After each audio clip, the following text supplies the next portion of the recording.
할렐루야. 우리가 지난 시간에 부활에 대해서, 첫째 부활에 대해서 말씀을 드렸어요. 그래서 많은 사람들이 첫째 부활을 잘 몰라요. 어제도 어떤 분 전도사님이다 해서 첫째 부활이 뭐냐라고 했더니 예수님이다. 그러니까 첫째 첫 열매, 예수님은 부활의 첫 열매이다. 첫 열매이지 첫째 부활자는 아니거든요.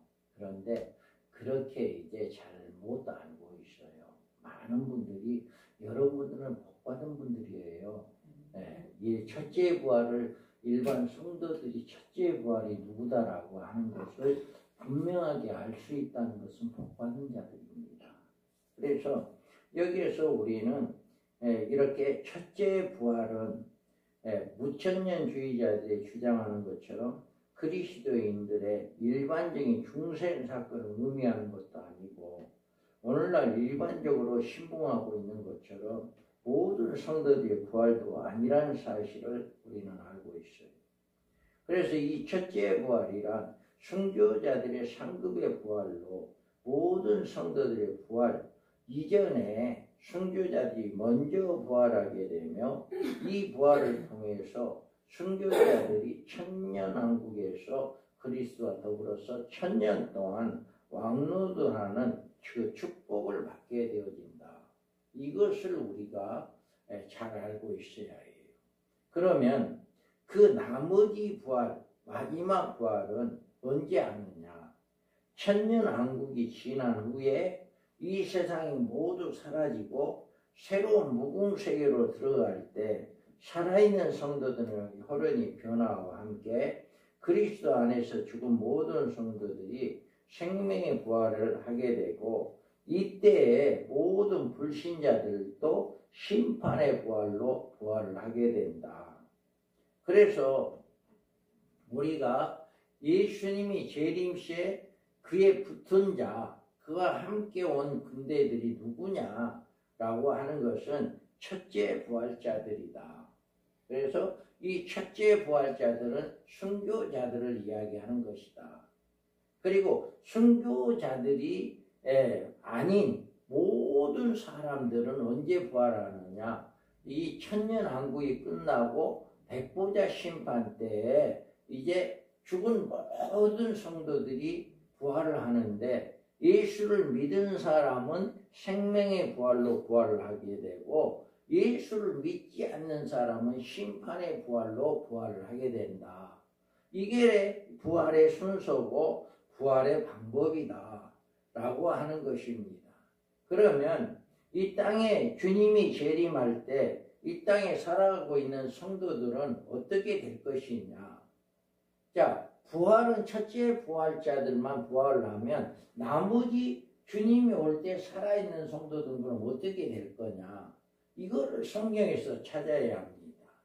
그래서 이 지구가 일곱째 대접 심판 시에 불로 소멸되고 새로운 그리스도 왕국이 당선되는데, 이런 과정에서 그때까지 살아있는 성도들은 어떻게 될 것이냐?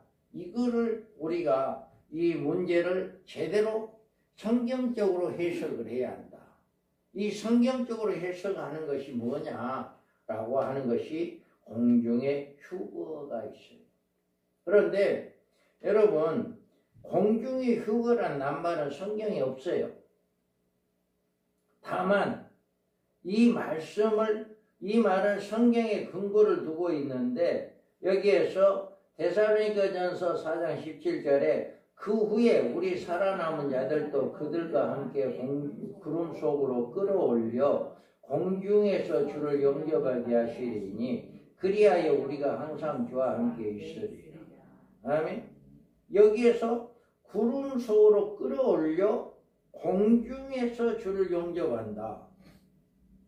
그러니까 이 말씀을 가지고 공중 휴거다, 이렇게 이야기를 하고 있는 거예요. 그러니까 성경에서는 공중 휴거란 말은 없다. 그런데 이 말씀에 공중에서 주를 영접한다, 우리를 구름 속으로 끌어올려서 공중에서 주를 영접한다라고 하는 이것 때문에 공중 휴거라고 하는 겁니다. 그래서 공중휴거란 공상 속에서나 생각해 볼 만한 사건으로 보이지만 그러나 그런 사건이 이 성경에 분명히 언급되어 있다. 그러니까 이때는 언제냐? 주님이 재림시에 지상에 생존하고 있는 살아있는 모든 성도들이 이처럼 구름 속으로 끌어올려서 공중에서 주를 영접하는 놀라운 사건이 실제적으로 일어나고 이 사건을 체험하게 될 것이다.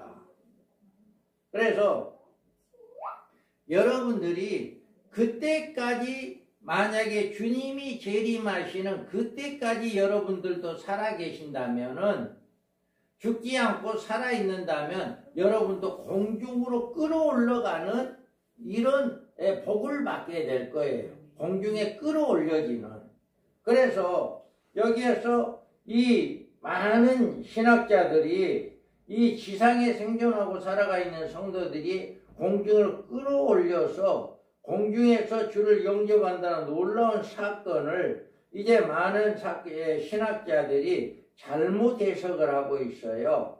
그래서 무천년주의자들이나 많은 신학자들은 이 사건을 대하는 시기에 교회를 보호하시는 하나의 상징적인 표현이다. 이렇게 이야기를 해요. 공중에 끌어올린다는 것은 상징적이다. 그러나 분명한 어조로 확실하게 말해주는 이 사건은 우리는 계시된 사건 그대로 믿는 것이다. 그래서 많은 자는 공중에 끌어올린다. 공중에서 뭐 신랑을 맞이한다. 휴거된다. 이걸 상징적으로 생각한다는 거죠. 공중의 휴거의 시기에 대해서 많은 이견이 있어요. 세대주의 종말론을 주장하는 사람들은 7년 한란 전에 휴거를 주장합니다. 그래서 7년 한란 전에 휴거가 한다. 이들은 세대주의자들은 계시록 4장에 있는 사도 요한 보고 이리로 올라와라 라고 하는 그 말씀을 예수님을 믿는 모든 성도들이다. 이방인들 모든 성도들이 이리 올라오라는 그 말씀을 통해서 다 올라가기 때문에 구약의 계시록은 유대인들에게 남은 유대인들에게 주는 말씀이다. 이렇게 이야기를 하고 있어요. 그래서 여기에서 환란이 오기 전에 다 공중에 올라간다. 다음에 휴거설에 있는데 환란 중간에 휴거설이 있어요. 전 3년 반과 후 3년 반의 중간 지점에 성도들의 휴거가 있을 것이다 라고 하는 주장인데 이런 주장이 있고요. 또 환란 후에 휴거설이 있어요. 그래서 환란 후 주님의 지상 재림 시에 주님 재림과 거의 동시적으로 성도들이 공중에 휴거가 있다 라고 이렇게 이야기하고 있습니다. 그런데 이 휴거설이 잘못 해석되어지고 있는 거예요. 중간에 우리가 한일의 언약 이루어지기 전에 이제 다 올라간다. 이것도 잘못된 거고요. 중간에 한일의 절반에 다 공중에 올라간다. 이것도 잘못된 거예요. 잘못 해석된 거예요. 그래서 우리는 공중의 휴거의 전모를 우리가 알아야 한다. 여기에서 보면 공중에서 주를 영접하게 하시리니라고 하는 이 말씀을 있는데 여기에서 보면 우리는 주의 재림하실 때 성도들이 그를 영접하는 장소가 공중이라고 한 것입니다. 그러면 이 하필이면 성도들이 공중에서 재림의 주를 영접해야 하는 것인가? 또 지상에서 영접하지 못하고 공중에서 영접해야 할 이유가 무엇인가? 이걸 우리는 알아요. 이 공중에서 우리가 주님을 영접해야 할까? 주님이 재림할 때. 그래서 우리는 여기에서 보면 예수님은 환난 날에 대해서 택하신 자들을 위해서 특별한 배려가 있다는 사실을 우리가 알 수 있어요. 이는 그때 큰 환난이 있겠음이라 창세로부터 지금까지 이런 환난이 없겠고 후에도 없으리라. 그 날들을 감하지 아니하면 모든 육체가 구원을 얻지 못할 것이나 그러나 택하신 자들을 위하여 그날을 감하시리라. 아멘. 여기서 주님이 마지막 날에 우리를 구원하기 위해서 이제는 감해 주신다 라고 이야기를 해요. 그러면 택하신 자들 위해서 감하지 않으면 안 될 큰 환난이 어떤 것을 의미하고 있느냐. 자, 7 천사가 그 대접을 공중에 쏟음에 큰 음성이 성전에서 보좌로부터 나서 이르되 되었다 하시니 번개와 음성들과 우레소리가 있고 또 큰 지진이 있어 얼마나 큰지 사람이 땅에 있어 오는 이래로 이같이 큰 지진이 없었더라. 큰 성이 세 갈래로 갈라지고 만국의 성들도 무너지니 큰 성 바벨론이 하나님 앞에 기어가신 바 되어 그의 맹렬한 진노의 포도주잔을 받으매 각 섬도 없어지고 산악도 간데 없더라. 아멘. 이와 같이 이 7대접 심판 때 주님이 재림하신 후에 이 지구상에 내린 인류의 최종적인 심판이 7대접 심판이에요. 그러면 성이 큰 성 바벨론이 지구 자체를 가리키는 표현으로 이 지구가 세 갈래로 갈라지고 지구가 대폭발이 일어난다.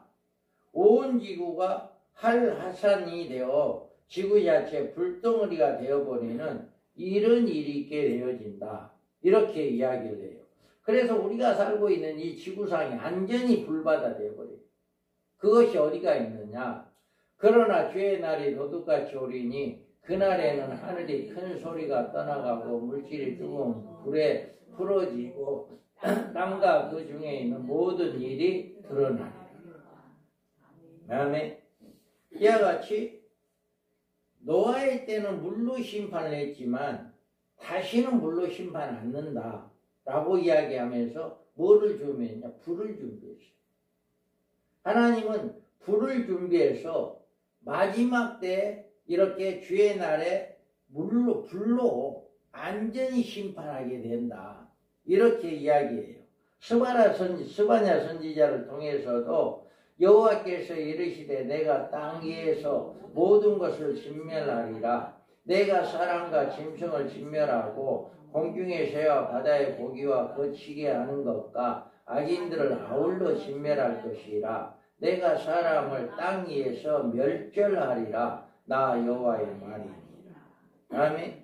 이와 같이 스바냐 선지자를 통해서 땅 위에 있는 모든 사람을 멸절한다.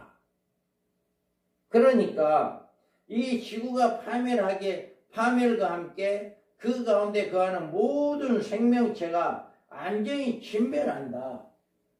그래서 하나님께서는 이때에 그의 택한 백성들을 이 같은 최종적인 심판 가운데 건져내시는데 그 방법이 바로 공중휴거로 이루어지는 것이다.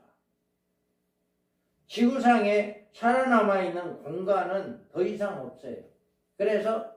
그러나 이제 공중으로 끌어올려서 그 공중에서 주를 영접하게 하시는 공중의 휴거는 하나님의 마지막 심판을 피하게 하시려고 그의 백성에게 베푸시는 특별한 은혜다. 그래서 공중의 휴거는 이 지상을 심판하기 때문에 마치 뭐와 같아요? 물로 심판하기 위해서 하나님이 택한 노아의 8 식구를 또 노아 방주 안에 들어온 그 종자들, 모든 짐승의 종자를 이제 남게 하기 위해서 암수를 다 들여보냈잖아요. 그들을 구원하기 위해서 뭘 만들어서 방주를 만들었잖아요.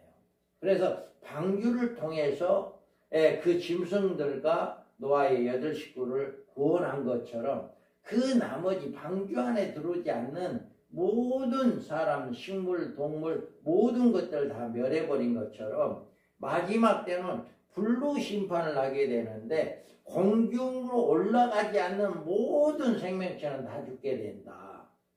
이렇게 해서 그 생명체, 하나님의 택한 백성들을 그때까지 살아있는 성도들을 살리기 위해서 공중에 휴거를 한다. 이 말입니다. 그래서 공중의 휴거시 성도들은 어떤 모습을 가지게 될 것인가? 이거에 굉장히 중요한데요. 지금 많은 그리스도인들은 성도들이 공중으로 휴거될 때 호련히 변화될 것이다. 이렇게 알고 있어요. 공중에 올라가면 변화된다. 그러면 신학자들이나 목회자들이 왜 이런 방법으로 성도들을 공중휴거를 가리키는 것일까? 그 이유는요, 데살로니가전서 4장에 나오는 공중휴거와 고린도전서 15장 51절에 나오는 성도들이 호련한 변화를 주의 재림시에 있을 동일한 사건으로 인정을 해요. 그러니까 성경을 잘못 해석하고 있는 거예요.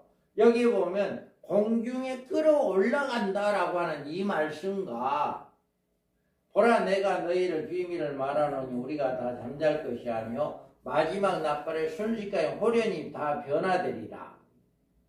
이 말씀을 시차가 같은 동시에 일어나는 말씀이다. 이렇게 생각해요. 어때요? 여러분은 이게 동시에 일어나는 거 얼마 차이 나죠? 이게 1000년 차이 나요. 그런데 이 말씀을 그걸 그냥 같은 말씀이다. 이렇게 생각하고 호련히 변화된다. 이렇게 해석을 하는 거예요. 그래서 우리는 여기에서 보면 우리가 이 사건이 같은 사건인 것이 아니라 1000년이 안국이 끝나고 난 다음에 호련히 변화된다. 이것을 해석을 못하는 거예요. 많은 신학자들이, 많은 목회자들이 데살로니가전서 4장 17절의 말씀과 이제 고린도전서 15장 51절의 말씀을 같은 시기로 보고 같은 말씀으로 보고 있기 때문에 변화되는, 이건 분명하게 구분이 돼요. 뭘로 구분이 되느냐?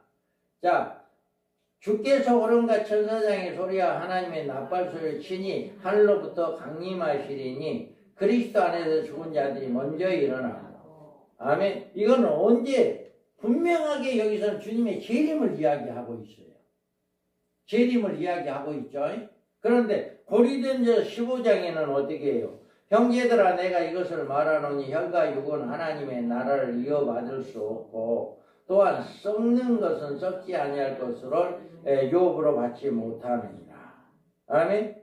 여기에서 이 시기는 혈과 육이라고 하는 말은 살아있는 생존 성도들의 육체를 가리킨 것이 아니고 썩는 것이란 그리스도 안에서 죽은 성도들을 가리키는 것이에요. 썩는 것이란, 그리고 이처럼 혈과 육을 가진 몸으로 하나님의 나라를 유업으로 받을 수 없고 또 죽어서 썩은 몸으로도 하나님의 나라를 유업으로 받을 수 없다. 분명히 이야기를 해요. 그러면 여기서 말씀해주는 유업을 얻을 하나님의 나라는 어떤 형태의 나라인가? 우리는 하나는 천년왕국의 경우와 하나는 천국에 대한 경우를 이야기하는데 여기에서 천년왕국은 그리스도인들이 유업으로 받을 하나님의 나라가 아니다. 그래서 천년왕국은 이 나라에 가기까지 잠깐 1000년 동안 거쳐가는 이 땅에 회복된 에덴이다. 그러니까 천년왕국은 영원한 하나님 나라 가기까지 잠시 머무는 곳이에요. 잠시 머무는 곳. 그러니까 여기 하나님 나라, 이 나라는 썩은 몸도 안 되고 이 지금 살아있는 몸도 안 되고 그러니까 호련히 변화된다라고 하는 이런 말씀이 나와요. 그렇기 때문에 여기에서 보면 보라 내가 너희에게 비밀을 말하노니 우리가 다 잠잘 것이 아니요 마지막 나팔의 순식간에 호련히 다 변하네.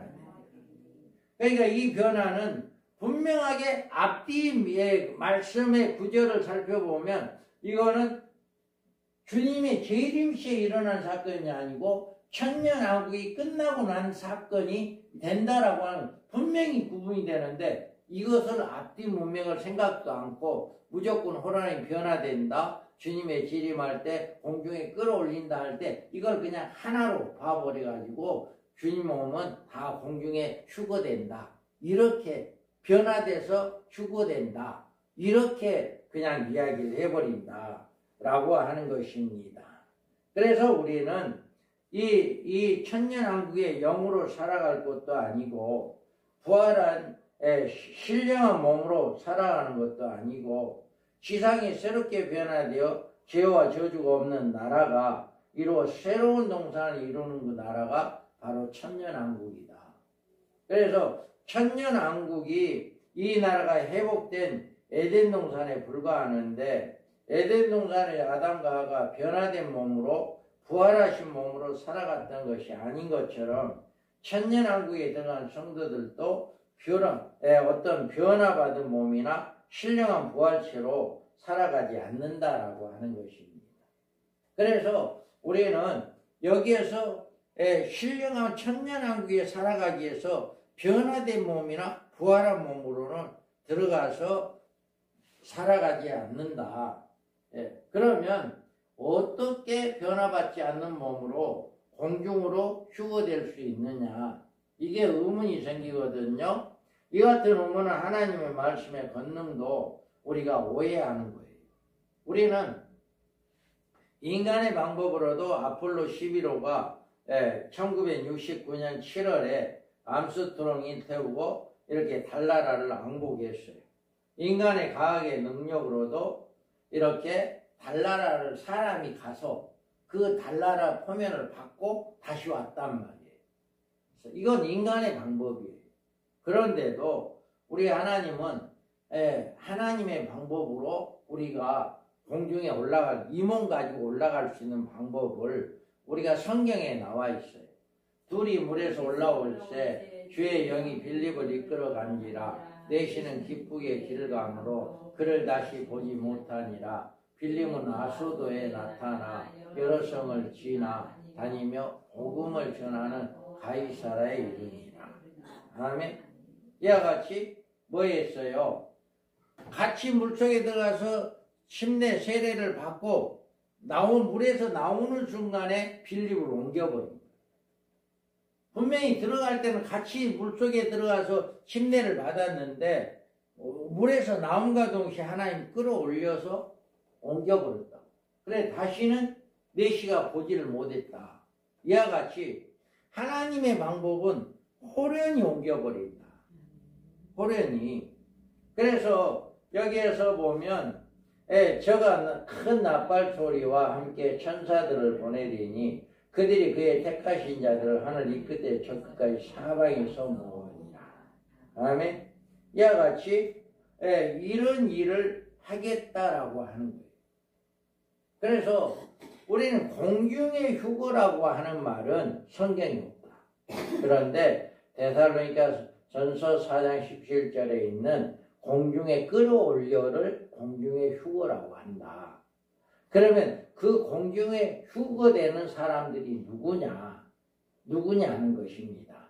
그래서 그들이 하나님의 택한 백성들을 공중에 끌어올리는데 왜 공중에 끌어올리느냐? 마치 노아의 방주를 만들기 위해서 방주 안에 들어가는 모든 이제 사람과 짐승을 살게 했던 것처럼 마지막 때 이 지구를 물로 심판한 것이 아니라 불로 심판하기 때문에 그 불의 심판을 인해서 하나님의 택한 백성들을 죽지 않게 하기 위해서 공중으로 끌어올린다. 그러면 공중에 끌어올리는 우리의 몸은 어떻게 되는 거냐? 그 몸은 부활이나 변화체가 아니다. 마치 빌립을 끌어올린 것처럼 이렇게 옮겨놓은 것처럼 우리를 이 몸 이대로 그냥 이 몸 가지고 공중에 끌어올려서 천년왕국에 들어가서 천년을 살게 하기 위해서 이렇게 하게 된다라고 하는 것입니다. 그래서 이렇게 먼저 성도들의 공중휴거가 변화받은 몸으로 이루어진다면 성경에 있는 천년왕국은 더 이상 우리에게 필요한 나라가 될 수가 없다. 부활되어 있는데 천년왕국이 필요 없죠. 가서 아니에요. 그리고 부활한 몸, 변화받은 몸이 살아갈 곳은 우리가 유업으로 받을 천국이지 천년왕국이 아니기 때문이다. 부활은 이미 부활했다면 구태여 천년왕국에서 살아갈 이유가 하나도 없다. 천년왕국의 땅을 개간하고 씨앗을 뿌리고 살아가는 곳이요, 가정을 가지고 자손을 번창하게 하는 곳입니다. 그곳에 천년왕국이 끝나게 되면 어떤 일이 일어나요? 천년이 잠에 사탄이 그 옥에서 놓여 나와서 땅의 사방 백성과 곡과 마국을 미혹하고 모아 싸움을 붙이리니 그 수가 바다 모래 같으리라. 그들이 지면에 널리 퍼져 성도들의 짐과 사랑하시는 성을 두르매 하늘에서 불이 내려와 그들을 태워버리고 또 그들을 미혹하는 마귀가 불과 유황못에 던져지니 거기는 그 짐승과 거짓 선지자도 있어 세세토록 밤낮 괴로움을 받으리라. 또 내가 크고 흰 보좌와 그 위에 앉으신 이를 보니 땅과 하늘이 그 앞에서 피하여 간데없더라. 아멘. 이와 같이 천년왕국이 끝나면 미혹의 영이, 에뱀 영이 무적경에서 천년 동안 감금되었다가 잠깐 올라옵니다. 에뱀 영이. 그래서 그 천년왕국에 살아있는 사람들에게 미혹을 하는 거예요. 미혹을 해서 그 에뱀 용에게 미혹당한 자들이 미혹을 당하지 않는 자들과 싸우기 위해서 여기에서 사랑하는 성과 성도들의 짐과 사랑하는 성을 두루었어요. 그럴 때 하늘에서 불이 내려 그들을 완전히 죽여버리고 이제 에뱀 용을 짐승과 거짓 선지가 들어가 있던 그 불못에 던지는 이런 일이 있게 된 거예요. 그런데 우리가 여기에서 천년왕국에 부활체나 변화체가 들어가서 거기서 산다면 이렇게 할 수가 없는 거예요. 부활체나 변화체가 악령에 의해서 미혹당한다? 있을 수가 없는 거예요. 악령에 무적경에서 천년 동안 감금해 있던 이 에뱀 용 마귀가 나와가지고 우리 사람들을 미혹하는 거예요. 우리 이 몸 가지고 있는 사람들, 천년왕국에 살아가고 있는 사람들을 미혹해서 그 편을 딱 골라내서 미혹당하지 않은 사람들을 공격하게 하는 이런 일을 할 때 하늘에서 불이 내려 그들을 완전히 소멸시키는 이런 역사가 있게 된다라고 하는 것 분명하게 성경에 말씀하고 있습니다.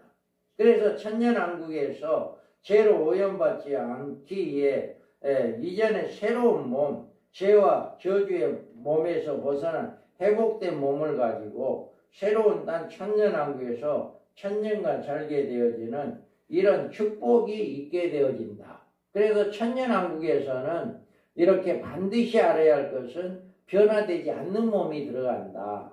그래 여기에서 보면 사랑하는 성도들의 짐과 사랑하시는 성을 두루매라고 했는데 사랑하는 성이라고 하는 것은 그것은 주님이 재림할 때 그와 붙은 자들, 부활자들이 사는 곳이 바로 사랑하는 성이다.